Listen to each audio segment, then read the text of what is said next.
하나님의 사랑하심을 입은 사람들, 구원받는 하나님의 백성들의 모습은 어떠했을까? 그리고 오늘 우리가 본 이 르호보암은 어떠했는가? 우리 같이 비교를 해가면서 르호보암을 같이 묵상을 했으면 좋겠습니다. 하나님의 사랑을 입었다라고 말할 수 있는 구원받은 사람들, 하나님의 축복을 받은 사람들은 하나님과 아주 동행하는 일들, 하나님과 교제하고 하나님과 대화하고 그 말씀에 순종하는 일을 했습니다. 신약 성경의 말로 말하면 말씀, 진리의 말씀을 가진 자들이고 그 하나님과 동행하는 자들이었고요. 그것을 또 다른 말로 말하면 순종하는 자들이었으며 자기에게 주어진 바 사명이 무엇인지 바르게 깨달아 알고 그 말씀을 따라 살아가는 사명을 감당하는 자들이었습니다. 그들은 하나님을 두려워할 줄 알았고 그리고 하나님이 마지막 심판자로 선다는 사실을 깨달아 알았습니다. 그러나 그런 것을 깨달아 알지 못했던 자들, 그들은 하나님을 떠나는 자들이 되어지고 그리고 참 불순종하는 자들이 되어지고 그 결과 그들은 자기만을 위하여 살아가는 자들, 우상 숭배자들이 되어졌습니다. 우리가 생각할 때에 다윗 왕의 그 아름다운 그 모습들, 그리고 솔로몬의 성전을 세울 때까지의 그 모습들은 정말 하나님 보시기에도 아름답고 그 마음이 하나님을 원했고 하나님의 백성들을 위하여 지혜를 구할 수 있었던 사람들이었습니다. 그러나 그가 왕위에 올랐을 때에 그는 자기들의 왕관, 그 궁전을 세우는 일을 노력하고 애씀으로 말미암아서 변질되어진 모습들을 우리에게 보여주어서 우리를 하여금 안타깝게 하는데 그 솔로몬의 모습을 본 아들 르호보암은 더욱더 그러하였다. 자, 모범을 보여주는 우리가 조금 더 견고하게 바른 모습을 좀 보여줬으면 따라가는 자녀들이 바른 길을 좀 가지 않았을까라는 생각을 할 수 있는 부분이 바로 오늘 본문에 나오는 르호보암의 이야기입니다. 르호보암은요, 솔로몬의 아들이죠. 그런데 그 어머니가 누군가? 암몬 사람 나아마라는 사람이었습니다. 예, 이 솔로몬의 아들로서 왕위에 올라가지만 왕인국이 분열되어서 유다 왕국만을 다스리는 불명예스러운 왕이 되어졌습니다. 이 르호보암에게 별명이 세 가지가 있는데 그것은 바로 미련한 자라는 거예요. 미련한 자. 네. 두 번째로는 나라를 분열시킨 자. 그리고 세 번째로는 우상 숭배하는 자라는 거예요. 미련한 왕, 나라를 분열시킨 왕, 우상 숭배하는 왕. 바로 이것이 불신자의 모습이거든요. 그런데 그 모습이 하나님의 택함 받은 백성 이스라엘 속에서 나오고 있고 그것도 솔로몬의 아들이었는데 불구하고 유다 지파를 이끌어갈 수 있도록 하나님이 주신 왕의 자리에 있는데도 불구하고 그렇게 미련한 자가 되어졌고 나라를 분열시키는 자가 되어졌고 우상 숭배하는 자가 되어졌던 것은 안타까운 일이 아닐 수가 없습니다. 르호보암은 솔로몬이 죽은 다음에 왕위에 올라가기 위해서 세겜으로 가죠. 세겜에 이제 갑니다. 12장에 보면 그 모습을 우리가 살펴볼 수 있는데 그것은 남쪽 유다나 북쪽 온 이스라엘 전체의 그 지지를 받기 위하여서 이 세겜으로 올라갔던 것이죠. 열왕기상 14장 21절에서 우리가 본 것처럼 이 솔로몬의 아들 르호보암은 유다 왕이 되었으니 르호보암이 위에 나갈 때의 나이 41세라 여호와께서 자기 이름을 두시려고 이스라엘 모든 지파 가운데서 빼신 성 예루살렘에서 17년을 다스렸다. 당대의 상황은 매우 어지러웠어요. 여러 가지로 어려운 시기였는데 그 중에 하나가 아버지 솔로몬이 백성들에게 중한 노역을 시켰고 과중한 세금을 부과했기 때문에 백성들의 원망이 아주 높은 시기였습니다. 게다가 솔로몬은 하나님이 주신 지혜를 가지고 참 부귀영화를 누리는 사람, 그런데 하나님께 영광 돌린다기보다는 자신의 위상을 세우고 쾌락을 추구하였던 왕으로 이렇게 마감하고 맙니다. 뿐만 아니라 그는 이방 민족들이 누리는 그 축첩 생활을 했고요. 그리고 군비를 세우기 위해 군나라를 세운다고 군사들과 마병들을 수없이 많이 세웠습니다.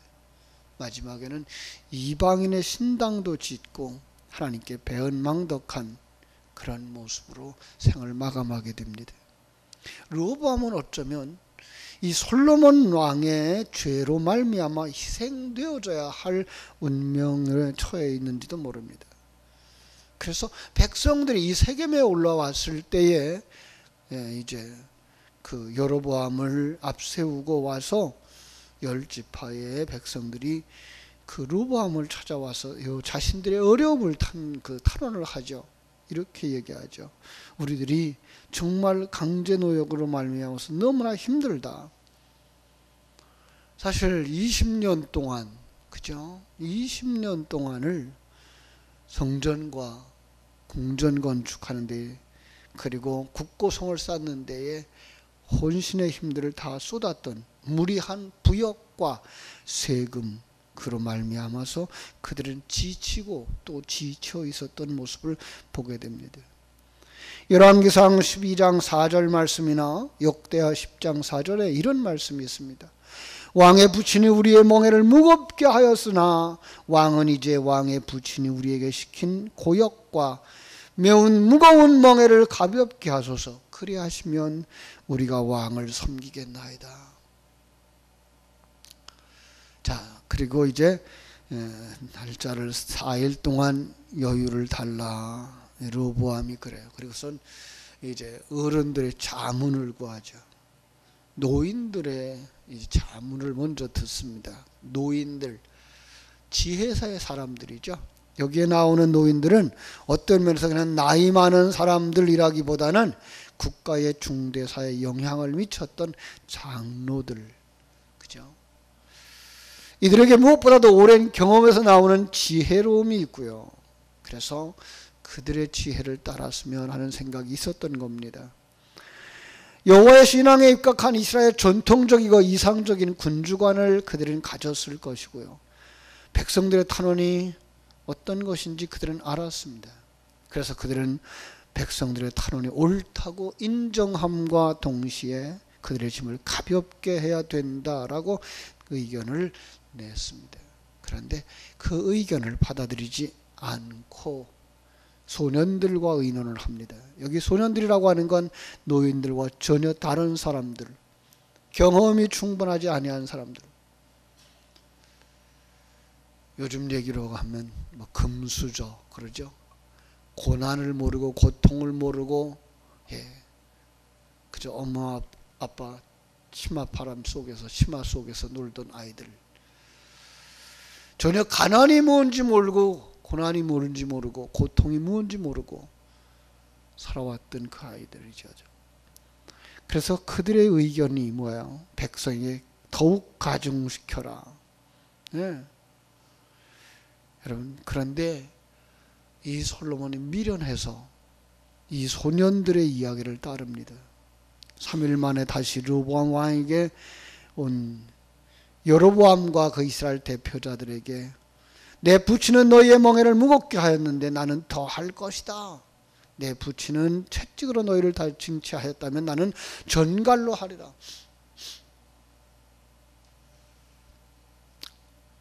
그들은 그 강경한 대답을 듣고서는 떠납니다. 백성의 기대가 무너졌고 백성들은 그 르호보암을 떠나서 북쪽 이스라엘이라고 하는 나라를 세우게 되는 거죠. 이 미련한 르호보암, 왜 그렇죠? 하나님에게 묻지 않았습니다. 그의 마음속에 하나님이 없습니다. 어제도 여로보암의 문제를 생각하면서 우리는 그 자기 욕심에 사로잡힌 사람, 그는 하나님을 잃어버렸다고 말씀을 했습니다. 르호보암이 바로 그런 사람이었습니다. 그는 솔로몬의 이 대를 이어서 왕이 되어졌고, 그 하나님의 나라를 계승하는 유다의 왕으로 세워지고 있지만 그의 마음속에는 하나님이 없었습니다. 하나님이 없다는 것은요, 바로 곧바로 나 중심의 사람이 되어질 수밖에 없고, 보이는 것이 전부인 양 살아갈 수밖에 없고, 이 세상 것에 집중할 수밖에 없고, 그래서 이 세상의 도덕을 따라가고 이 세상의 가치관을 따라갈 수밖에 없는 것입니다. 여러분, 우리의 마음 속에는 하나님이 계신가? 우리의 생각 속에 하나님이 계신가? 그 하나님의 계획이 무엇인지 아는가? 그 하나님은 어떤 일을 하고 계시며 그 하나님의 손길을 어떻게 일하시는가를 볼 수 있는 눈들이 열려지기를 주님의 이름으로 축원합니다. 하나님을 믿지 않는다 그러면 우리는 참으로 예배당에 나와 있지만, 이 미끄럽고 추운 새벽에 하나님 앞에 나와 있지만, 우리는 여전히 우상 숭배했던 우리 조상들과 같은 사람으로 전락하고 말 것입니다. 그러면 그것은 바로 망하는 길입니다. 참으로 우리가 새벽을 깨우는 이 소중함, 하나님의 말씀 앞에 서고자 하는 이 간절함, 그리고 하나님 앞에 기도하겠다고 부르짖는 우리의 이 새벽의 예배가 우상 숭배로 가면 안 됩니다. 하나님을 알고 하나님의 뜻을 알고 그 하나님의 뜻을 따라 살아가겠다고 하는 결단과 함께 임마누엘을 누리고 하나님이 나와 함께 하신다라는 확실한 믿음에 설 수 있는 그런 사람들이 되어져야 할 줄로 압니다. 이는 미련한 사람이었습니다. 자기를 믿었습니다. 자기만 알았습니다. 자, 아모스 28장 26절은 이렇게 말합니다. 자기의 마음을 믿는 자는 미련한 자요, 지혜롭게 행하는 자는 구원을 얻으리라. 그럼 자기 마음을 믿는 자는 미련한 자요, 그는 구원받지 못한다라고 말하는 것을 우리는 볼 수 있어야 됩니다. 결국은 그는 나라를 둘로 나누는 자가 되어졌습니다. 물론 이 분열의 깊은 뿌리는 어디에 있습니까? 아버지 솔로몬의 범죄입니다. 그런데 아버지의 그 범죄 내용을 다시 한번 점검해 보면 그는 자기의 쾌락을 추구했습니다. 하나님이 주신 그 부귀영화 속에서 하나님께 영광 돌리며 하나님의 백성들을 돌보는 일 대신에 그는 자기의 영예를 위해서 궁전을 세우고 국고성을 세우고 그 일에 시간을 다 빼앗겼습니다. 물론 솔로몬은 전도서를 통해서 그의 삶을 이렇게 묘사하죠. 나는 내 마음에 이르기를 자 내가 시험적으로 너를 즐겁게 하리니 너는 낙을 누리라 하였으나 본즉 이것도 헛되도다. 그의 마지막 고백이 아닐까 생각합니다. 이 솔로몬은 우상숭배로 하고 말았습니다. 이 우상숭배의 가장 뿌리가 어디에 있습니까? 그의 수많은 여인들이었습니다. 열왕기상 11장 45절에서 솔로몬의 나이 늙을 때에 왕비들이 그 마음에 돌이켜 다른 신들을 쫓게 하였다라고 말하고 있습니다. 우상 숭배하고 자기 중심의 사람, 어떤 사람입니까? 하나님 떠난 사람. 결국은 하나님 앞에 징계를 면할 수가 없는 것이죠. 그 결과 하나님은 아히야 선지자를 통해서 솔로몬이 그 범죄로 말미암아 하나님의 거룩함을 무너뜨렸고 하나님께 영광 돌리지 아니하였기 때문에 그는 하나님이 어떻게 심판하시는가를 그 아들에 대해 보여주겠다고 선지자 아히야가 옷을 찢었어요. 12조각으로 찢어서 10조각을 그 여로보암에게 줌으로써 여로보암이 이스라엘의 왕이 되어지게 하고 나머지는 르호보암에게 주었던 것을 우리가 볼 수가 있습니다. 직접적인 원인, 그것은 하나님의 심판이지만, 그죠? 이 르호보암에게 있어서는 이 르호보암의 강압 정책이 아닐까라는 생각을 하게 됩니다. 노인들, 장로들의 그 충고를 듣지 아니하고 소년들의 자문을 따라서, 그죠? 그들의 탄원하고 호소하는 소리를 외면하고 결국은 어리석은 자가 되어져서 나라를 나누고 말았던 것을 알게 됩니다. 그리고 그가 살아가는 마지막 모습, 그는 우상 숭배하는 왕이었습니다. 안타깝죠. 나라가 분열되면서 그의 마음속에 여전히 뭐예요? 아주 허약한 나라, 작은 나라. 저건 우리나라였었는데, 이게 한 나라였었는데, 저들이 다 내 밑에 있는 백성이었었는데, 이제 두 지파, 그 베냐민과 유다밖에 남지를 않았어요. 이걸 지키려고 그는 하나님을 의지하고 하나님이 이끌어 가시는 그 나라로 가지 아니하고 뭐 합니까? 그걸 다 가져오고 싶은 마음, 잘못된 정책을 하게 되는 거죠. 그죠? 여호와를 버리고 우상 숭배하게 됩니다. 여호와를 떠난 자들에게 평안이 있을 수가 없습니다. 그래서 일어나는 것이 전쟁들이죠. 그렇습니다. 그런 수없이 많은 전쟁을 하게 됩니다. 오늘 본문에도 보면 25절에 왕이 된 지 5년 만에 애굽의 왕 시삭이 올라와서 예루살렘을 치고 여호와의 성전의 보물과 왕궁의 보물을 모두 빼앗아가 버립니다. 뿐만 아니라 북쪽 이스라엘과의 전쟁 끊임없이 일어납니다. 30절, 르호보암과 여로보암 사이에 항상 전쟁이었다. 그죠? 그 속에서 그는 뭐 합니까? 어떻게 하든 나라를 세우려고 그는 우상을 세웁니다. 22절로 갑니다. 유다가 여호와 보시기에 악을 행하되, 이건 유다 사람이 아니고 유다 지파죠. 여호와 보시기에 악을 행하되 그의 조상들이 행한 모든 일보다 뛰어나게 하여 그 범한 죄로 여호와를 노하였게 하였으니 이는 그들도 산 위에와 모든 푸른 나무 아래에 산당과 우상과 아세라상을 세웠음이며, 예. 그의 어머니 나아만은 암몬 여인이었습니다. 암몬이라고 하는 지파는요 이방인이잖아요. 그렇죠? 그리고 거기는 밀곰이라고 하는 것을 우상을 숨기는 자들이었어요. 그런데 그들은 그 밀곰을 숨기는 게 어느 정도였어요? 자식을, 사람을 제물로 바칠 만큼. 왜 그런 짓을 한다고요?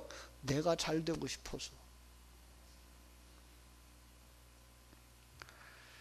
하나님은 이방 민족과의 혼합을 금지시켰고 우상 숭배를 금지시켰습니다. 똑같은 일입니다. 하나의 일입니다. 이방 여인과 결혼했을 때 그 이방 여인이 가지고 온 그 우상을 따르게 된다는 얘기죠. 그렇죠? 그래서 결과는 어떻게 됐습니까? 르호보암의 평가, 열조가 행한 악행보다 그 더 악했다. 르호보암의 우상 숭배는 그들의 열조가 행한 악행보다 훨씬 더 능가했다. 예. 르호보암은 잃어버렸습니다. 하나님을. 자기가 누군지를 잃어버렸습니다. 자기의 사명이 뭔지 잃어버렸습니다. 하나님을 잃어버리면 다 잃어버리는 겁니다. 그러고 나면 하나님 앞에서 자기가 드러나게 되고 자기 중심적인 사람이 되어지고 결국은 욕심이 하나님을 잃게 만들고